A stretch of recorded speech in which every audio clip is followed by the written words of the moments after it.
दक्षिणी चीन सागर में लंबे समय से ग्रे जोन युद्ध का क्षेत्र बन चुका है। हालांकि अब चीन ने दक्षिणी चीन सागर में कब्जे का एक नया तरीका अपनाया। चीन का यह नया तरीका है, वह अपने युद्धपोत को सीधे भेजने के बजाय रिसर्च जहाज को फिलीपींस के आर्थिक क्षेत्र में भेजता है और ऐसे जहाजों को भेजकर चीन यह दावा करता है कि उसके जहाज समुद्र में केवल वैज्ञानिकी खोज कर रहे हैं। यानी रिसर्च और विज्ञान के नाम पर चीन ने दक्षिणी चीन सागर में अपने पड़ोसियों के समुद्री क्षेत्र में कब्जा जमाने का एक नया तरीका खोजा है। लेकिन अब यहाँ पर फिलीपींस ने कहा है कि चीन के ऐसे रिसर्च वैज्ञानिकी जहाज समुद्र में जासूसी का काम कर रहे हैं। वही चीन इसी बहाने धीरे धीरे समुद्र के उन क्षेत्रों में कब्जा करना चाहता है जो कि अंतर्राष्ट्रीय कानून के हिसाब से फिलीपींस का है। हालांकि यह तो पूरी कहानी हो गई चीन के उस चालबाजी की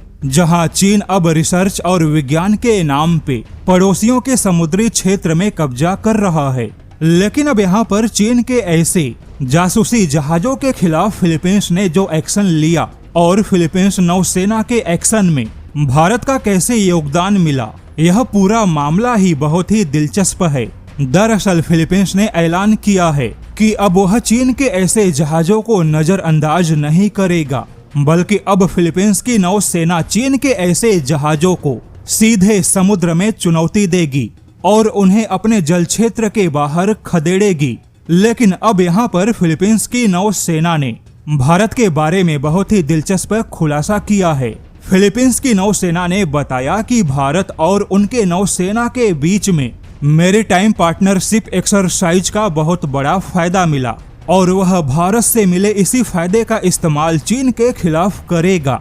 अब यहाँ पर आपको बता दे, भारत और फिलीपींस की नौसेना के बीच में बहुत ही अच्छा मैरीटाइम अभ्यास होता है। हालांकि भारत यहाँ पर सीधे फिलीपींस की नौसेना को युद्ध नहीं सिखाता, किंतु एंटी सरफेस वॉरफेयर क्षमता के बारे में ट्रेनिंग देता है, जो कि साउथ चाइना सी जैसे हाई टेंशन वाले इलाकों में काम आती है। जैसे कि भारत ने फिलीपींस की नौसेना को समुद्र में इंटरसेप्शन की ट्रेनिंग दी है, वहीं समुद्र में दुश्मन के जहाजों के लिए कैसे ट्रैप बिछाया जाए, दुश्मन को समुद्र में कैसे खतरा महसूस करवाया जाए, यानी समुद्र में कम संसाधनों के बावजूद कैसे दुश्मन को डराया जाए ताकि दुश्मन को लगे कि उसका युद्धपोत जहां पर खड़ा है वह इलाका उसके लिए सुरक्षित नहीं है।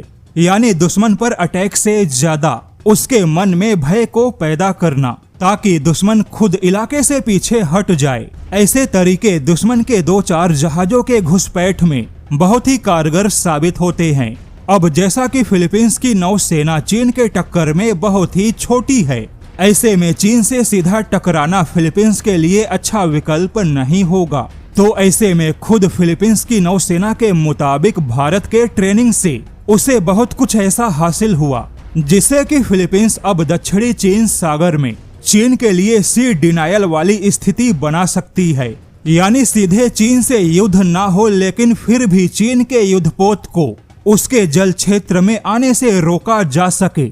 अब यहाँ पर आपको बता दे, फिलीपींस कई बार भारतीय नौसेना की तारीफ कर चुका है, क्योंकि जब से भारत ने फिलीपींस को ब्रह्मोस मिसाइल दिया उसके बाद से भारत की नौसेना ने फिलीपींस को कई सारी ऐसी ट्रेनिंग दी जो कि उसे कभी अमेरिका से भी नहीं मिली। जबकि अमेरिका फिलीपींस का बहुत ही पुराना सहयोगी है, लेकिन अमेरिका ने केवल फिलीपींस की जमीन का इस्तेमाल किया और खुद फिलीपींस को कभी मजबूत नहीं बनाया।